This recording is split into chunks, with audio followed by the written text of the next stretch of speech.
सरस्वती शिक्षा समिति पाली द्वारा संचालित इस ऑनलाइन कक्षा में एक बार पुनः आप सभी विद्यार्थियों का हार्दिक स्वागत, अभिनंदन। आज हम कक्षा अष्टमी विषय विज्ञान पाठ 6 जो कि हमारा था दहन एवं ज्वाला, इसके अंतिम टॉपिक के बारे में हम बात करेंगे। हमारा अंतिम टॉपिक है ईंधन क्या है। तो ईंधन के बारे में हमने पिछली कक्षा में ईंधन का ज्वलन ताप, ईंधन क्या है, कैसे जलता है और ईंधन के कुछ प्रकारों के बारे में हमने पढ़ा। अब बात करते हैं, यानी ईंधन से रिलेटेड जो भी चीज़ें वो अपन ने पहले जितने भी वीडियो उसमें पढ़ ली। अब हम बात करते हैं ईंधन क्या है, ईंधन के बारे में बात करते हैं, क्योंकि हमने जो पिछले वीडियो पढ़ा उसमें ज्वाला, ईंधन से जो ज्वाला निकलती है उसके बारे में पढ़ा, ज्वाला की संरचना के बारे में पढ़ा। ये सभी याद करें कि घरेलू व औद्योगिक उपयोगों से संबंधित ऊष्मा ऊर्जा के प्रमुख स्रोत कौन कौन से। लकड़ी, जो हमारे घरेलू और औद्योगिक उपयोगों से जो संबंधित ऊष्मा ऊर्जा है उसके प्रमुख स्रोत है लकड़ी है, कास्ट कोयला जिसको अपन कोयला कहते हैं, पेट्रोल, मिट्टी का तेल आदि है। मिट्टी का तेल है ना, केरोसिन। ये पदार्थ ईंधन कहलाता है। तो ईंधन वे पदार्थ होते हैं जिनको हम जलाकर क्या प्राप्त करते हैं, ऊष्मा प्राप्त करते हैं। तो ईंधन वे पदार्थ है जिनको जलाकर हम क्या प्राप्त करते हैं, ऊष्मा प्राप्त करते हैं। अच्छा ईंधन वह है जो सहज उपलब्ध हो जाता है। तो ध्यान रखना, ईंधन की उपयोगिता का अपन कह सकते हैं कि ये गुण है, या ईंधन के गुण क्या होना चाहिए। सबसे पहला गुण होना चाहिए कि ईंधन जो है वो हमें सहजता से उपलब्ध हो जाना चाहिए, आसानी से उपलब्ध हो जाना चाहिए। दूसरा, ये सस्ता होना चाहिए ताकि हर कोई व्यक्ति इस ईंधन का उपयोग कर सके। और तीसरा, ये और वायु में सामान्य दर से सघनतापूर्वक जलता है। यानी ये तीन चीजें जो है, और साथ ही एक और है, यह अधिक मात्रा में ऊष्मा उत्पन्न करता है। यह जलाने के उपरांत कोई अवांछनीय पदार्थ नहीं छोड़ता। ये सभी ईंधन के गुण है, या ईंधन के वांछनीय गुण कह सकते हैं अपन, वो है। तो क्वेश्चन पूछ ले आपको, एक स्वच्छ ईंधन या एक आदर्श ईंधन के क्या क्या गुण होने चाहिए। तो एक आदर्श ईंधन के क्या गुण होना चाहिए। सबसे पहला, सहज उपलब्ध हो जाता है। दूसरा, यह सस्ता हो, वायु में सामान्य दर से सुगमतापूर्वक जल जाए, यानी थोड़ा सा अपन यदि उसको ऊष्मा दे या ज्वाला दे तो वो आसानी से वायु में जलता रहे।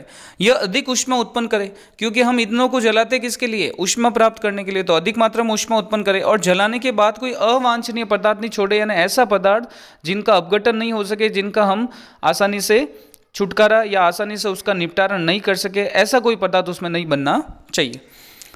संभवतः ऐसा कोई भी ईंधन नहीं है जिसे एक आदर्श ईंधन माना जा सके। यानी ये जितने भी अपन ने उपयोगिताएं पढ़ी है, सहज उपलब्ध, सस्ता, वायु में सामान्य, अधिक मात्रा में ऊष्मा, तो इन सभी का पालन कोई भी ईंधन नहीं करता, यानी आदर्श ईंधन माना जा सके, ऐसा कोई नहीं। हमें ऐसा ईंधन ढूंढना चाहिए जो विशिष्ट उपयोग की अधिकांश आवश्यकता, यानी जो ये अपन ने आदर्श ईंधन के गुण लिखे उसमें अधिकांश गुण जो है उसकी वो पालना करता हो, उन ईंधनों के बारे में हम बात कर सकते हैं, उन ईंधनों का उपयोग कर सकते हैं। ईंधन के मूल्यों में भिन्नता होती है। कुछ ईंधन अन्य ईंधनों की अपेक्षा सस्ते होते हैं। जैसे यदि अपन केरोसिन और लकड़ी की बात की जाए तो लकड़ी सस्ता है, केरोसिन महंगा है। केरोसिन और पेट्रोल की बात की जाए तो केरोसिन सस्ता है, पेट्रोल महंगा है। तो अलग अलग ईंधन अलग अलग मूल्यों पर मिलते हैं। जिन ईंधनों से आप परिचित हैं उनकी सूची बनाइए। सारणी 6.3 की भांति इन्हें ठोस, द्रव, गैस ईंधनों में क्या करें, वर्गीकृत करें। तो आप देख सकते हो, आपके सामने सारणी दे रखी है। सारणी में ठोस ईंधन कौन सा है, कोयला, द्रव ईंधन कौन सा है, मिट्टी का तेल, गैस ईंधन कौन सा है, प्राकृतिक गैस। उसी प्रकार आप ठोस ईंधन में कोयले की जगह लकड़ी का उपयोग कर सकते हैं। ठोस ईंधन में और कौन कौन सी चीज़ों का उपयोग कर सकते हैं जिनको हम जलाने के लिए उपयोग में लेते हैं। तो कोयला लिख दिया। दूसरा, और अपन लकड़ी का यूज़ कर सकते हैं जिसमें अपन क्या करते हैं, ठोस ईंधन के रूप में उसको जलाकर ऊष्मा प्राप्त करते हैं।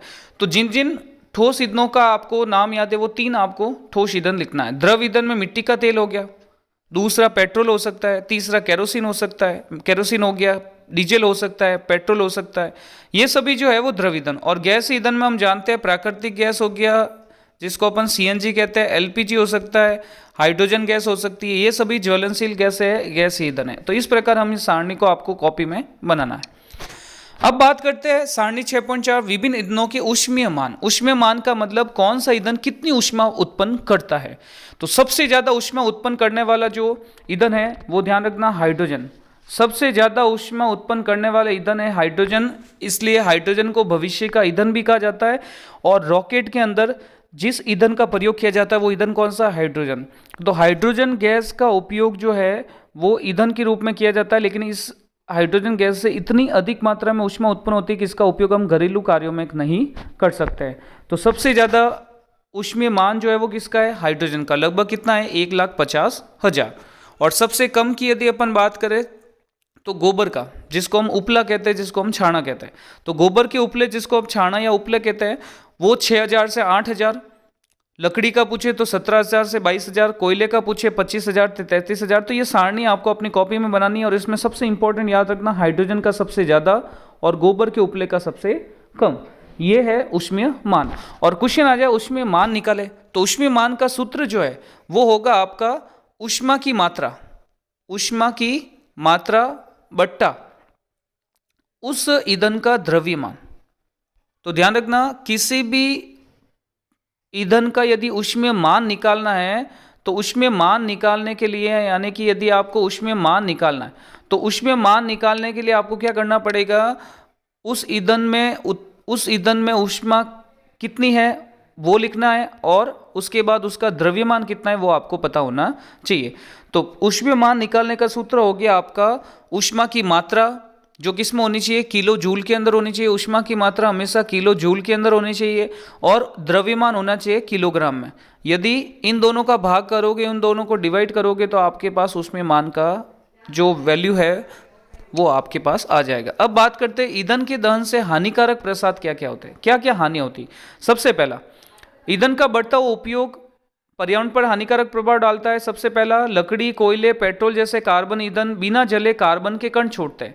आपने देखा होगा लकड़ी, कोयले और पेट्रोल जैसे ईंधन जो है वो बिना जले क्या छोड़ते हैं, कार्बन के कण छोड़ते हैं। ये सूक्ष्म कण खतरनाक प्रदूषक होते हैं जो वायुमंडल में जाकर प्रदूषक का और जो दमा और श्वास रोग उत्पन्न करते हैं। तो लकड़ी है, कोयला है, पेट्रोल है, डीजल है, इन सभी से बिना जले ही कार्बन के कण उत्पन्न होते हैं जो दमा और श्वास जैसे रोगों को उत्पन्न करते हैं। तो ये पर्यावरण के लिए हानिकारक है। दूसरा, अब यहाँ पर एक कोई पॉइंट है, उस पॉइंट के बारे में बात करते हैं। सर्दियों में लकड़ी का उपयोग घरेलू व औद्योगिक ईंधन के रूप में हो रहा था, परंतु अब इसका स्थान कोयले और एलपीजी जैसे ईंधनों ने ले लिया है। अभी भी हमारे देश के बहुत से ग्रामीण क्षेत्रों में ईंधन के रूप में लकड़ी का उपयोग हो रहा है क्योंकि ये आसानी से उपलब्ध नहीं हो पाता।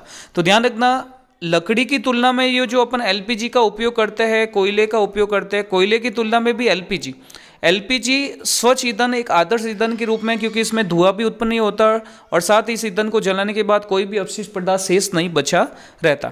तो एलपीजी ईंधन का उपयोग सरकार ने भी योजनाएं बना रखी है कि जहां पर गरीब परिवार है उनको कम से कम पैसों में, कम से कम राशि में एलपीजी गैस उपलब्ध हो। क्यों? क्योंकि एलपीजी गैस से पर्यावरण प्रदूषण कम होता है तुलना में कोयले और लकड़ी में। लेकिन आज भी ऐसे कई घर हैं जहां पर एलपीजी गैस नहीं पहुंच पाती, एलपीजी गैस उपयोग नहीं हो पाती है।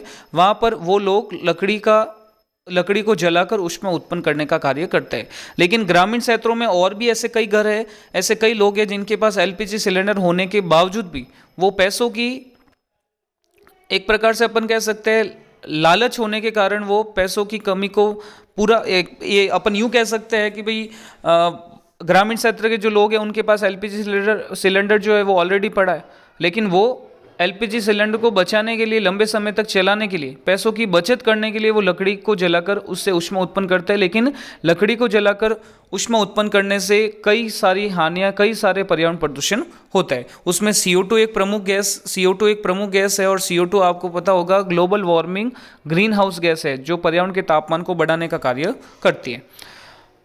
तो क्या है, क्योंकि आसानी से उपलब्ध नहीं हो पाती है और यदि अपन बात करें, परंतु लकड़ी को जलाने से बड़ी मात्रा में धुआं उत्पन्न होता है जो मनुष्य के लिए हानिकारक है और श्वसन कष्ट उत्पन्न करता है। साथ ही वृक्ष हमें बहुत सी उपयोगी वस्तु उपलब्ध करवाता है जो ईंधन के रूप में लकड़ी का उपयोग करने पर हमें प्राप्त नहीं हो पाती। एक तो लकड़ी का उपयोग करें और एक वृक्ष से जो हमें चीजें प्राप्त होती है, वृक्ष से फल प्राप्त होते हैं, वृक्ष से छाया प्राप्त होती है, वृक्ष से मुख्य जीवनदायी गैस ऑक्सीजन प्राप्त होती है। तो ये सभी हमें वृक्षों से प्राप्त होती है, लेकिन इसलिए इनको नहीं काटना चाहिए।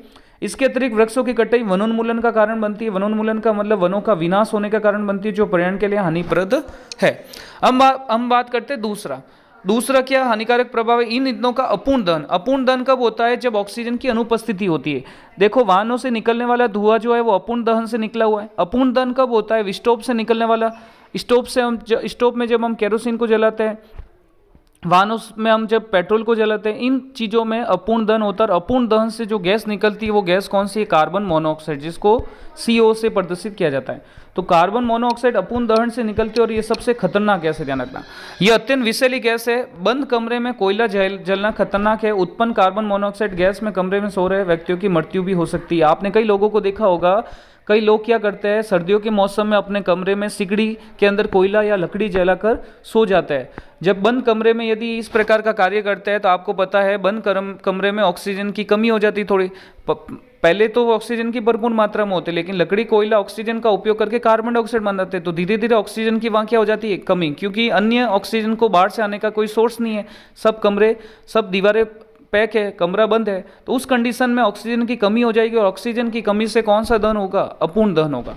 तो ऑक्सीजन की कमी से अपूर्ण दहन होने के कारण कौन सी गैस बनेगी, कार्बन मोनोऑक्साइड। और ये कार्बन मोनोऑक्साइड आपकी श्वास, जो मानव व्यक्ति वहाँ सो रहा है उसके श्वास के सहायता से शरीर में जाकर उसकी मृत्यु होने का कारण बनती है, क्योंकि कार्बन मोनोऑक्साइड कौन सी गैस है, विषैली गैस है, जो कि मृत्यु होने का कारण बनती है। इसलिए बंद कमरे में कभी भी सिगड़ी के अंदर कोयला या लकड़ी जलाकर नहीं सोना चाहिए। अब बात करते हैं, इसलिए हमें सलाह दी जाती है कि उस कमरे में कभी ना सोए जिसमें जलते सुलगते कोयले की आग हो। तो क्वेश्चन पूछ ले आपको कि बंद कमरे में कभी नहीं सोना चाहिए जलते व सुलगते कोयले की आग हो, वहाँ पर क्यों, तो उसका कारण आपको पता हो गया, 54 ने पढ़ा है। तीसरा, अधिकांश ईंधनों के दहन से पर्यावरण में कार्बन डाइऑक्साइड गैस निकलती है। मुख्य गैस है, ये ध्यान रखना, जो ईंधनों के दहन से निकलती है। तो जितने भी ईंधन है प्रकृति में, उन सभी ईंधनों के दहन से कौन सी गैस निकलती है, कार्बन डाइऑक्साइड, जिसका सूत्र होता है CO2। वायु में कार्बन डाइऑक्साइड गैस की अधिक मात्रा देखो वैश्विक उष्णन, ग्लोबल वार्मिंग का कारण बनती है। ग्लोबल वार्मिंग क्या है, ग्लोबल वार्मिंग का मतलब CO2 एक गर्म गैस है। CO2 का कार्य क्या है, CO2 क्या करती है, आपका ये पृथ्वी जो है, पृथ्वी पर जो सूर्य का प्रकाश आ रहा है, ये CO2 क्या करती है, सूर्य के प्रकाश को वापस जाने से रोकती है। तो जब पृथ्वी से टकराकर सूर्य का प्रकाश, जो अनावश्यक सूर्य का प्रकाश जब वापस वायुमंडल में, ब्रह्मांड में जाता है, उसको जाने से रोकती है और अपने अंदर ग्रहण कर लेती है, जिससे पृथ्वी का तापमान लगातार बढ़ जाता है। और पृथ्वी के तापमान बढ़ने से आपको पता ही है, जितने भी बर्फ के ग्लेशियर है वो पिघल रहे हैं, और बर्फ के ग्लेशियर पिघलने से समुद्र का जल स्तर बढ़ रहा है, और समुद्र के जल स्तर बढ़ने से जितने भी तटीय क्षेत्र है वो धीरे धीरे क्या हो रहा है, जलमग्न हो रहे हैं। जितने भी बंदर का है वो सभी जलमग्न हो रहे हैं। पृथ्वी के वातावरण में तापमान में वृद्धि वैश्विक उष्णन कहलाती है। तो वैश्विक उष्णन किया किसे कहते हैं, पृथ्वी के तापमान में वृद्धि वैश्विक उष्णन कहलाती है। तो और वृद्धि क्यों होती है, क्योंकि वृद्धि कब होगी, जब वायुमंडल में CO2 की मात्रा बढ़ेगी। CO2 की कौन सी गैस है, गर्म गैस है। अन्य बातों के साथ साथ इसे हिमनद पिघलने लगते हैं। हिमनद का मतलब बर्फ के पर्वत, बर्फ के हिमनद यानी बर्फ की नदियाँ, बर्फ के पर्वत, ये सभी पिघलने लगते हैं, जिसमें समुद्र में जल स्तर बढ़ रहा है और तटीय क्षेत्र बाढ़ग्रस्त हो रहे हैं। और ऐसे भी संभव है कि निचले स्तर तटीय क्षेत्र स्थायी रूप से क्या हो गए, जलमग्न हो गए हैं। तो ये आपने ये भी सुना होगा, द्वारका जो है वो जलमग्न है, द्वारका अभी भी समुद्र के नीचे है। तो उसका कारण है ग्लोबल वार्मिंग। ग्लोबल वार्मिंग की मुख्य गैस कौन सी, CO2 गैस है। अब बात करते हैं हम चौथा, कोयले और डीजल के दहन से सल्फर डाइऑक्साइड, ये सबसे प्रदूषककारी गैस है, ध्यान रखना। तो कोयले और ईंधन डीजल का उपयोग अपन वाहनों में करते हैं, तो वाहनों के अंदर डीजल के उपयोग करने से कौन सी सल्फर डाइऑक्साइड गैस निकलती है। सल्फर डाइऑक्साइड का सूत्र है SO2। तो ये गैस क्या है, निकलती है। अब इस गैस की बात करें, ये अत्यंत दमघोटू गैस है और संसारक गैस है। संसारक का मतलब होता है संसारित करने वाला, किसी भी चीज को नष्ट करने वाला। तो अत्यंत दमघोटू गैस है, इससे दम घुटने लगता है, संसारक सहित करने का काम करती है। इसके अतिरिक्त पेट्रोल इंजन नाइट्रोजन के गैस से ऑक्साइड छोड़ते हैं। तो पेट्रोल के इंजन होते हैं वो नाइट्रोजन के ऑक्साइड छोड़ते हैं, डीजल के इंजन जो है वो सल्फर डाइऑक्साइड को छोड़ते हैं। और ये दोनों गैस जो है वो सबसे खतरनाक गैस है। सल्फर के ऑक्साइड, नाइट्रोजन के ऑक्साइड वर्षा जल में घुलकर कौन सी वर्षा बनाते हैं, अम्लीय वर्षा बनाते, ध्यान रखना। तो क्वेश्चन पूछ ले, अम्लीय वर्षा कैसे होती है। तो अम्लीय वर्षा होने का कारण है कि जब वाहनों के निकलने वाले धुएं में सल्फर डाइऑक्साइड और नाइट्रोजन के ऑक्साइड होता है, ये नाइट्रोजन के ऑक्साइड वर्षा जल के साथ मिलकर अम्ल का निर्माण करता है, और यही अम्ल वर्षा कहलाती है। और ये अम्लीय वर्षा जब पृथ्वी पर गिरती है तो ये फसलों, भवनों और मृदा के लिए बहुत हानिकारक होती है। इसके विषय में आप 7वीं में पहले पढ़ चुके हैं। तो अम्लीय वर्षा भवनों को संसारित करती है। ताजमहल का पीला रंग अम्लीय वर्षा के कारण ही हो रहा है। फसलों को नष्ट करना, मृदा को नष्ट करना, जलीय जीवों को नष्ट करना, क्योंकि जलीय जीवों में अम्लता की मात्रा बढ़ जाती है, जिससे जलीय जीव नष्ट हो जाते हैं। इन सभी अम्लीय वर्षा के बहुत सारे हानिकारक प्रभाव है। अब बात करते हैं मोटर वाहनों में ईंधन के रूप में डीजल और पेट्रोल का स्थान अब कौन ले रहा है, CNG, क्योंकि CNG एक स्वच्छ ईंधन है पेट्रोल और डीजल की तुलना में। इसलिए आपने देखा होगा कई टेम्पो, कई रिक्शे और कई जो गाड़ियां हैं वो CNG के उपयोग से चलती है, CNG के स्रोत से चलती है। CNG का पूरा नाम पूछ ले, संपीड़ित प्राकृतिक गैस ले रही है, क्योंकि CNG सल्फर और नाइट्रोजन ऑक्साइड का उत्पादन अल्प मात्रा में करता है, लेकिन अल्प मात्रा में करता है। जहाँ पेट्रोल और डीजल ज्यादा मात्रा में करता है, वही CNG अल्प मात्रा में करता है। तो अपन कह सकते हैं CNG एक कैसा ईंधन है, एक स्वच्छ ईंधन है। अब हम बात करते हैं आज के गृह कार्य की। गृह कार्य का पहला प्रश्न आपके इस किताब का ही, कि अभी अपन ने जितने भी प्रश्न किए वो बीच में से प्रश्न किए। अब अपन करेंगे गृह कार्य के रूप में पाठ के पीछे वाले पाठ्य पुस्तक प्रश्न। पहला प्रश्न, दहन की परिस्थितियों की सूची बनानी है आपको, यानी दहन किन किन परिस्थितियों में हो सकता है उन परिस्थितियों की आपको सूची बनानी है। दूसरा, रिक्त स्थानों को पूर्ति करनी, लकड़ी और कोयला जलाने से वायु का खाली जगह क्या होता है। घरों में काम आने वाला एक द्रव ईंधन खाली जगह है, कौन सा ईंधन उसका नाम लिखना है। जलना प्रारंभ होने से पहले ईंधन को उसके खाली जगह कौन से ताप तक गर्म करना आवश्यक है, वो ताप मैंने आपको बताया था। तेल द्वारा उत्पन्न आग को खाली जगह द्वारा नियंत्रित कर सकता है। जब तेल द्वारा उत्पन्न आग होता है उसको जल द्वारा नियंत्रित नहीं कर सकते, और किसके द्वारा नियंत्रित किया जा सकता है वो आपको लिखना है। इसके बाद समझिए कि मोटर वाहनों में सीएनजी के उपयोग से हमारे शहरों का प्रदूषण कम हुआ है। अभी मैंने आपको बताया सीएनजी का उपयोग एलपीजी की तुलना में कम क्यों हो रहा है, ये आपको इस पैराग्राफ में दिख जाएगा। तो ये पैराग्राफ आप आराम से आपने समझ लिया, कर लोगे। तो मोटर वाहनों में सीएनजी के उपयोग से शहरों का प्रदूषण कम होगा, अभी बताया आपको। ईंधन के रूप में एलपीजी, लकड़ी की तुलना कीजिए। एलपीजी और लकड़ी की तुलना करनी है ईंधन के रूप में कि भाई एलपीजी को जलाने के लिए कितना तापमान चाहिए, लकड़ी को कितना चाहिए। आपने देखा होगा एक चिंगारी से एलपीजी जल जाती है, जबकि लकड़ी को जलाने के लिए ज़्यादा तापमान चाहिए। लकड़ी को जलाने के बाद धुआं उत्पन्न होता है, एलपीजी में नहीं होता है। एलपीजी में पीछे कोई शेष पदार्थ नहीं बचता, लकड़ी में बचता। ये आपको इसके तुलना आपको करनी है। कारण बताना आपको। विद्युत उपकरण से संबंध आग पर नियंत्रण हेतु जल का उपयोग नहीं किया जाता, क्यों नहीं किया जाता है वो कारण बताना है। एलपीजी लकड़ी से अच्छा घरेलू ईंधन है, क्यों, उसका कारण बताना है। क्या कागज स्वयं सरलता से आग पकड़ लेता जबकि एल्यूमिनियम पाइप के चारों ओर लपेटा गया कागज का टुकड़ा आग नहीं पकड़ता, तो इसका कारण भी आपको बताना है। छठा प्रश्न है, मोमबत्ती की ज्वाला का चित्र बनाइए। ये आपने पहले कर चुके हो, यदि कर लिया है तो आपको नहीं बनाना है। सातवां प्रश्न, ईंधन के ऊष्मीयमान को किस मात्रक द्वारा, ध्यान रखना ऊष्मीयमान को किस मात्रक द्वारा निरूपित किया जाता है, तो याद रखना किलो जूल बट्टा किलोग्राम। तो ऊष्मीयमान को किस मात्रक द्वारा निरूपित किया जाता है, किलो जूल बट्टा किलोग्राम। तो ईंधन के ऊष्मीयमान को किस मात्रक द्वारा प्रदर्शित किया जाता है, किलो जूल बट्टा किलोग्राम। समझिए कि CO2 किस प्रकार आग को नियंत्रित करनी है, ये हमने पिछले वीडियो में बता रखा है। नौवां प्रश्न, हरी पत्तियों के ढेर को जलाना कठिन होता है और सूखी पत्तियां आसानी से आग पकड़ लेती है, ये ज्वलन ताप से संबंधित प्रश्न, ये भी आप कर लोगे। सोने और चांदी को पिघलाने के लिए स्वर्णकार ज्वाला के किस क्षेत्र में, आपको मैंने बताया था जब ज्वाला का इस संरचना के चित्र के बारे में आपको समझाया था तब। और अंतिम प्रश्न, इसके बाद 11वां प्रश्न, एक प्रयोग द्वारा देखो आपको 4.5 किलोग्राम ईंधन दे रखा है, 4.5 किलोग्राम ईंधन पूर्णतः दहन होता है और ऊष्मा का मान दे रखा आपको, और आपको ऊष्मीयमान ज्ञात करना। ऊष्मीयमान का सूत्र मैंने आपको पहले ही बता दिया। ऊष्मीयमान का सूत्र क्या होगा कि भैया ईंधन का मान, सबसे पहले ईंधन का मान या ईंधन की मात्रा बट्टा ईंधन का द्रव्यमान। तो ईंधन की मात्रा बट्टा ईंधन का द्रव्यमान, ये सूत्र है। तो ईंधन की मात्रा इस क्वेश्चन में कितनी है, तो आप देखोगे ईंधन की मात्रा इस क्वेश्चन के अंदर है 1,80,000 किलो जूल। तो आपको 1,80,000 किलो जूल ऊपर लिखना है और नीचे है ईंधन का द्रव्यमान कितना है, 4.5 किलोग्राम। तो ये नीचे लिखना है, पहले सूत्र लगाना पड़ेगा। ऊष्मीयमान बराबर ईंधन की मात्रा बट्टा ईंधन का द्रव्यमान। ईंधन की मात्रा 1,80,000, ईंधन का द्रव्यमान 4.5 किलोग्राम। ये दोनों काटोगे तो काटने के बाद आपको उसका आंसर आएगा ऊष्मीयमान के रूप में, और उसका सूत्र क्या लिखोगे आप, किलो जूल बट्टा किलोग्राम। और अंतिम प्रश्न, क्या जंग लगने के प्रक्रम को दहन कहा जा सकता है क्या। आपने देखा होगा लोहे के अंदर जंग लगता है, तो लोहे के अंदर जंग लगने के प्रक्रम को दहन कह सकते हैं, क्योंकि दहन होता है ऑक्सीजन की उपस्थिति में और जंग लगना भी ऑक्सीजन की उपस्थिति में। तो आपको इसके बारे में समझाना है। धन्यवाद।